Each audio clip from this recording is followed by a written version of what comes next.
First of all, awesome song. And I just totally believe that that is an Interquest song, isn't it? Yes. So we can just stand forth and be that living light.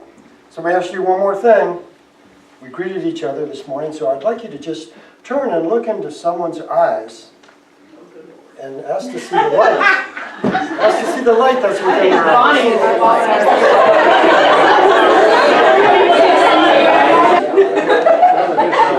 That's true. You know, the secret to that little exercise is when we look for the light, we see the light. And it's just a little game that we can begin to play in our life every day, is to look for the light. Begin with a look at the light in our eyes in the morning when we're putting on our makeup and shaving. But then as we go forth, to look into the light that's in the eyes of all those around us. So, yeah, God. So I want to share, this is from Spirit, and this is, I'm going to say, go along with our talk today. It's called Beauty. Seasons, cycles, changing times. Life presents creation. It's up to us to learn of flow, if we ever want to know. What lies beyond the whispering wind, or under the deepest sea. The morning light, the setting sun. How we came to be. Too often, answers trap us. They interrupt the flow. No longer free to seek to be. We put our soul on hold. The beauty in each moment, unique for all who see. A wisp of light revealing who we came to be. We came to be that light that we can begin to see in our eyes, and that we can begin to see in each other's eyes. Let there be light.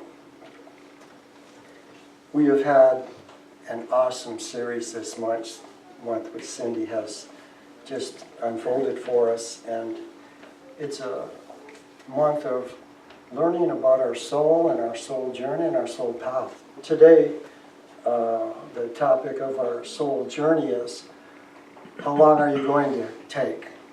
How long are you going to take? And I know parents have used that with their children a lot. How long it's going to take to get it, you know. But we're all God's children, and I'm sure God has whispered to all of us, how long is it going to take? There's one thing that can help us to maybe start our elevation. And this is what Jesus said. Be of good cheer. I have overcome the world. Be of good cheer. I've overcome the world. When we look at Jesus the Christ, and the Christ is love. And as we begin to follow the guidance of the Christ, follow the guidance of divine love, there isn't anything in our world that can limit us. So I'm going to share a story about this man I know. His name's Patrick. And it's about Patrick's wake-up call. And Cindy and I were walking last week one morning, and we were just talking about God. We're always talking about God. And we were kind of talking about this, and then we were talking about like a clarion call. And that's a clarion call is like ancient from these trumpets, bah, to wake everybody up, you know. So my call wasn't a clarion call; it was a couch call. Because I was sitting on a couch when I got the call. So Patrick, he was a beautiful Pisces child who just went through life in a dream world, not really caring about anything, just floating along on that sea of water, and pretty much unconscious. And I was pretty much unconscious, and this is the truth. I was unconscious till I was probably 20 or 21. Didn't have a clue. I just did what everyone else did and what people told me to do. And I did okay. Planet Earth is not that hard of a place to do stuff. So I just did that, and I didn't even really think about me, my life, or what I was even going to do. And I woke up, this is a crazy place to wake up, I woke up sitting on an ammo bunker in Vietnam. And it was the most clear day. We were in North Vietnam, and we're in the middle of the mountains, and we're just right off the A Shau Valley, where North Vietnam just, that was their highway. And so I was sitting on this bunker, and I want to tell you one thing, that when you are in war, you focus. You hold your focus. And I had held my focus for over a year, and I just happened, I was sitting on this ammo bunker, it was in the afternoon, it was sunny and beautiful, just in the mountain area. And I had this thought. I said, have I been here forever? I had held my focus so strong in whatever, survival, I don't know. And I had this thought, have I been here forever? It was like my world. Like, it had been my world, it is my world. And I said, no, this is my world, I haven't been here forever. And it was like this wake-up call, like, wake up and find out who you are and where you're at. And so I think waking up at that moment in time, because I'm pretty sure at that moment in time, if I didn't have any direction or just was going to live my life unconsciously, I probably would have been taken out of my life because I wasn't doing anything. I was just floating along. And so that was my wake-up call. I made it, and I came back to the world. And when I came back, I went to college for a year and a half. And I was too smart, you know how that goes. But I got into Eastern philosophy and meditation, and I loved it. And I was a fanatic. I got the Bhagavad Gita, and I just, from page to page, and it's this thick, it's like this. And it's written in Sanskrit and English. And I read it all. I'd read the Sanskrit, and couldn't read Sanskrit, but I'm taking it in. I want to put it in my program, and I'm reading it, and going along, and meditating, not by myself. I'm in a place where there really isn't a bunch of spiritual expansion and love. So I'm walking, doing my walk, and then just kind of slip back into an old pattern, my old pattern. You know, just not really caring, not really thinking, kind of started living a libertine lifestyle. You have to look that up, that's an old phrase.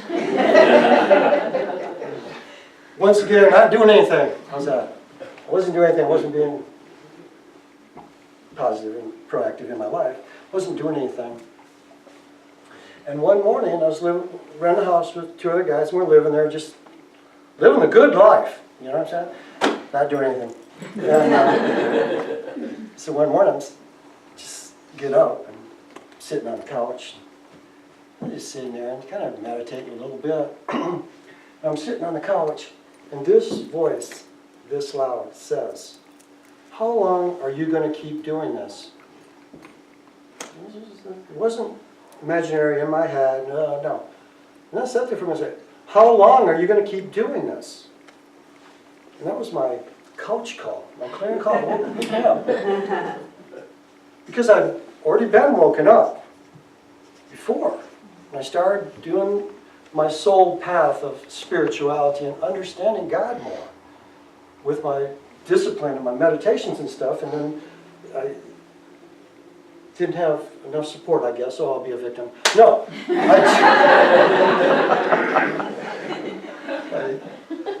So I'm spiraling down again. And so, thank you, God. How long are you going to keep doing this, Patrick? And so, this is how cool it is. You know how they say, and the temple will be rebuilt in 3 days. In 3 days, I was living in Florida. I got that call. I told the people I lived with, I drove to my parents' house, said I'm moving to Florida. Nobody could believe I was going because I was living a good life. I had it made. No. 3 days I was living in Florida. When I moved to Florida, I got back, I was on my path. Spirit had put me on a whole new trajectory in my life. And so when I moved down to Florida, I got hooked up with a group of spiritual people, Eastern philosophy. And I had a guru. And then one day when I was driving to the beach, I passed this little sign on the side of the road. And it said, "The Aquarian Center of Research and Enlightenment." Wow. I don't really know what's going on, but that sounded good. I pulled in there, and it was just neat. You drive down, and there's just gardens and everything, and then a nice house back here. And it was probably, a lady lived there, and maybe 2 or 3 other people, and they were all like 70s and 80s. And they were all these metaphysicians. And I pulled in there, and it's like, they just welcomed me. And so I started going out there. I'd go out there. I had to work. I was worked there then. I'd go out there at night, and I took classes and meditations. And they showed me all about psychic development and psychometry, reading objects and things like this, which this was like, I'm a baby. They took me under their wing and just kind of brought me along ever so slowly. It was so far out because it was a center of light. That was their intention. That's what they were living for. To just be the light on the planet. And then by their beingness, they would draw to them light. And mine was just not enough. I'm glad I heeded that call to pull in there. And so it was just a beautiful time for me in my transformation. And then after I was there for a while, and this was like a pretty mystical center. And one night we were there, and there were probably about 10 people. We'd done this really big meditation, and this is just like Star Trek. Trust me. It's like probably 7 beings, right there, just like us. And they're walking around, and they're talking with us, because there were other students. I wasn't by myself, we were there. And I walked over where this one lady was standing, and she said, "Patrick, so what are you going to do?" I've been awakened. Had some training and teaching. I was meditating. I was kind of moving right into my soul path. I was doing construction at the time, and I told her, I said, "I think I'm going to be a carpenter." "That's great. No judgment. No, you should do this." She says, "Patrick, all we want you to do is be an honest contractor and just follow your heart. That's all you're to do." That was my guidance. Okay. So and then my life unfolded, and I began my new trajectory. And I think when we look at our soul path, and so carpentry and the construction business, and I owned a construction company for 13 years. And those were kind of like goals for me that supported my purpose.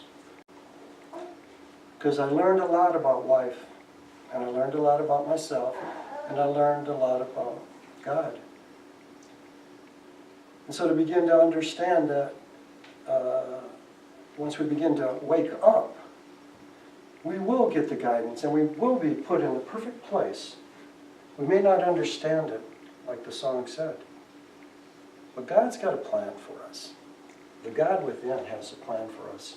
And as we begin to just still ourselves, we'll begin to be able to hear it, to feel it, to know the guidance that we're seeking.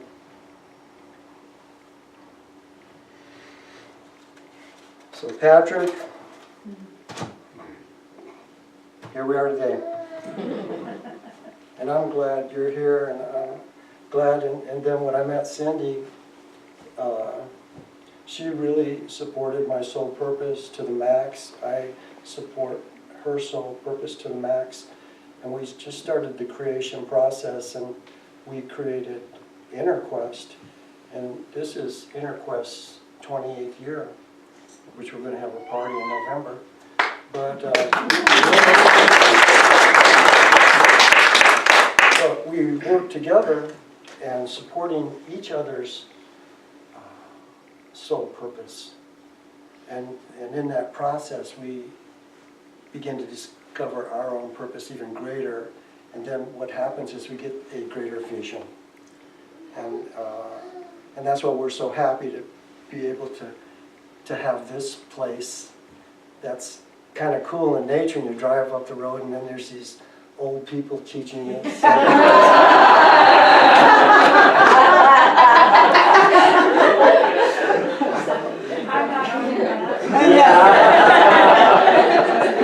And then the other one's over here.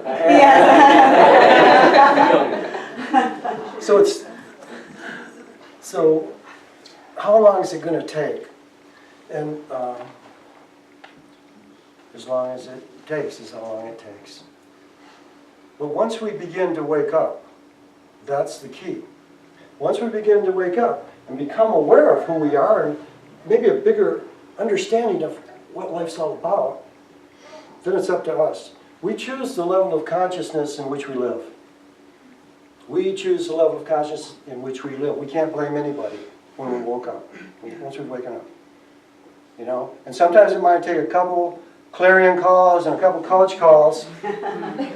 But if you keep your heart open and with that desire to know self, I am spirit, to know God, the God in all, in life, we will be guided every step of the way. And it's a beautiful journey, it's a beautiful life. And it's beginning to just follow the guidance that we give. In chapter 142, Jesus is talking to his disciples and a bunch of people, and he's kind of telling them, like, what it takes to, you know, if you're going to follow me. And so everybody leaves, and Jesus gets ready to leave, and this is the parable of the young rich man. He comes up to him and says, Master, blah, blah, blah. And Jesus, first thing Jesus says, good master. And Jesus says, no man's good but the Father in heaven. Let's just get straight right off the bat. God is good. And so he asks Jesus, he says, like, you know, I want what you got. I want to know God. And so the famous thing is, well, okay, sell what you have, give it to the poor, and follow me. Not many people want to hear that. But perhaps if we look at our possessions as something other than money. But don't we own our identity? Don't we own our habits? Don't we own our daily life that we choose to live? And then to begin to look, can I let go of that a little bit? Because what is that serving? Is that serving my purpose? Is it serving the greater good? Is it serving love, universal love? So all of us, if we take the time to look within, can probably look and find and see things that we can let go of. Release them. Be of good cheer. I have overcome the world. Love. Love has overcome the world. Love has overcome the world. And back then, 2,000 years ago, okay. But now, we can see the power of love sweeping our planet. We can see the changes and shifting that's going on. To begin to follow love begins with us. Our clarion call. I am within. The love of God resides within our hearts. We're the temple. We're the church. And to begin to see ourselves like that, not understand it in words, that sounds really cool, but now to begin to take that understanding into our heart, and then to begin to live from our heart. We choose the level of consciousness we function at. This is what Gandhi says. Show me how a man lives, that's his religion. How's that? Resonate with everybody? Show me how a man lives. That's his religion. To begin to look at that, not to judge it, and not to judge ourselves. Begin to love ourselves first, and then we can begin to translate that love out into our world. Because the truth of who we are is revealed through what we do.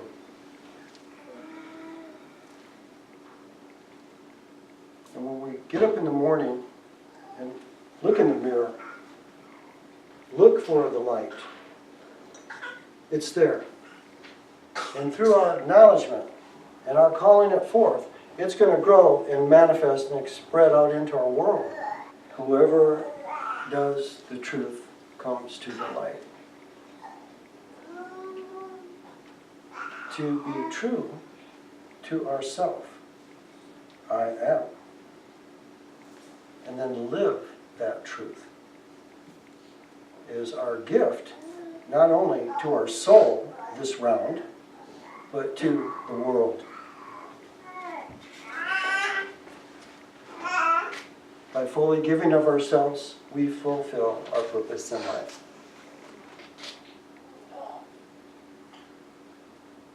How many times do you catch yourself? How many times do you pull your energy back? Because it might not be the worldly way. It might not be the proper place. That's one of those possessions we got to let go. We've got to claim. Love is the most powerful energy in the universe. And not be afraid of it, but flow it. And then allow love to support us in our transformation.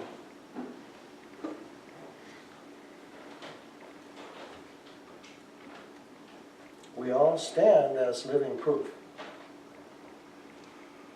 But we all stand with the capacity to transform, to be. So as we begin to consciously participate in life, follow our guidance, our call, with action. I grabbed my dog and probably a brown paper bag, put some swim trunks in it, and I headed to Florida.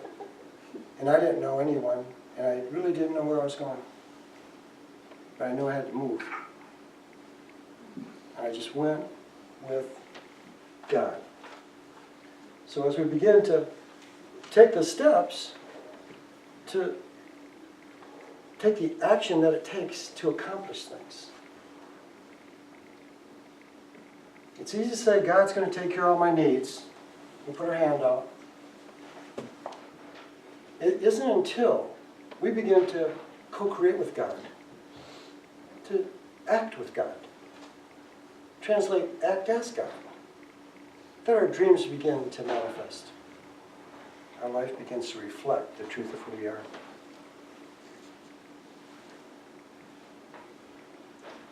Walter Russell, the man who tapped the secrets of the universe, we have a small book. Awesome person, contemporary of ours. His wife wrote a book, and the title is this: God will work with you, not for you. And I think that's one of the coolest titles that I've ever heard. God will work with you, not for you. God will work with us, not for us.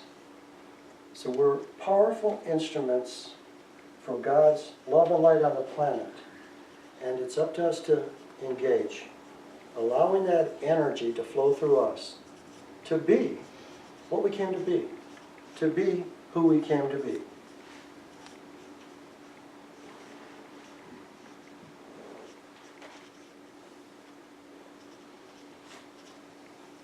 Once we begin to become aware of cosmic love and to work with cosmic intelligence, everything begins to come into alignment in our walk, in our journey. And it's trusting the love within, the light within, the Father within. Life is good. We've won the lottery. Enjoy it. Enjoy life. Live to your fullest. You'll be taken care of. Money back guarantee. Let's go with him. So I want you to just sit in your chair and close your eyes and just breathe. And as you breathe, once again, just ask to feel God's love filling you. I ask to feel your love filling me, Father. Ask and you shall receive. And just breathe and feel God's love filling your body. And it moves through you. It begins to cleanse the temple.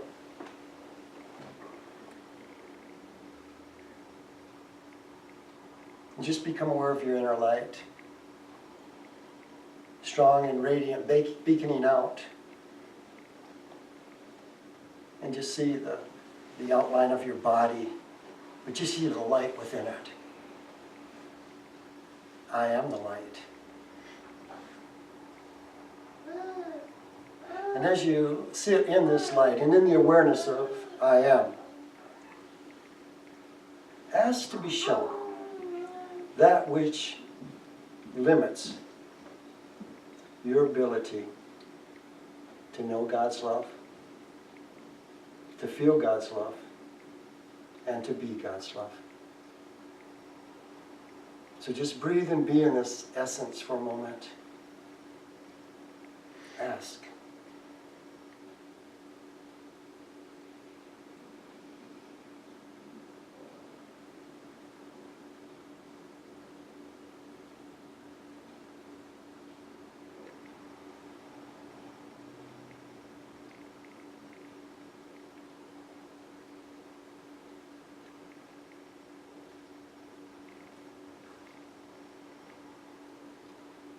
And now ask for guidance. What is mine to do, Father? Ask for the guidance, the strength to allow your soul purpose to begin to reveal itself to you.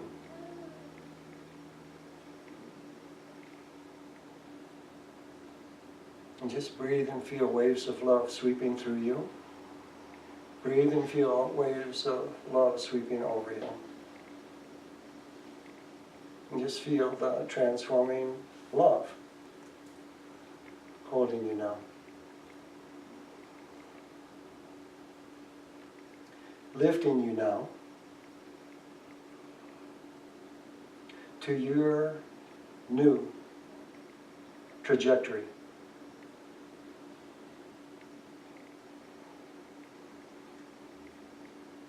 Breathe and feel, and breathe and know. I am with you always.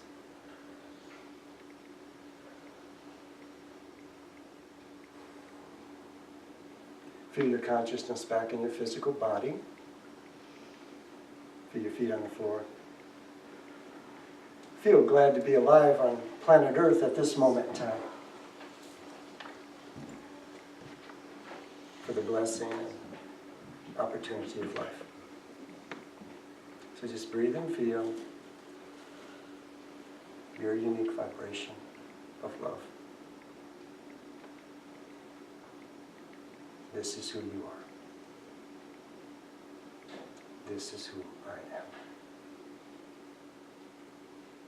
So just breathe and just gently open your eyes.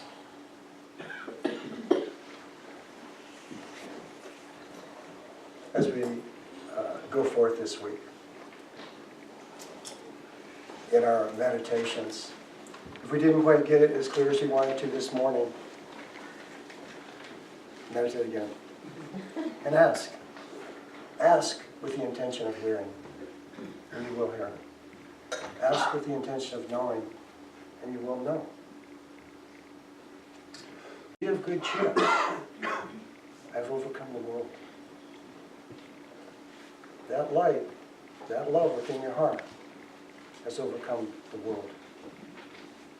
That light, that love within your heart is ready to move out in the world and continue the transformation in light and love that's occurring right now. Coach calls are cool, but they can come wherever you're at. I needed that. So I want you all, I'm just asking you a lot today, but I'd like you to repeat it after me and feel these words. Ready? I choose to be a chosen one. I choose to be a chosen one. To be, not just remember. To be, Not just remember. I choose to be a chosen one. To be, not just remember. Think Christ wants us just remember him? He said, follow me. Be.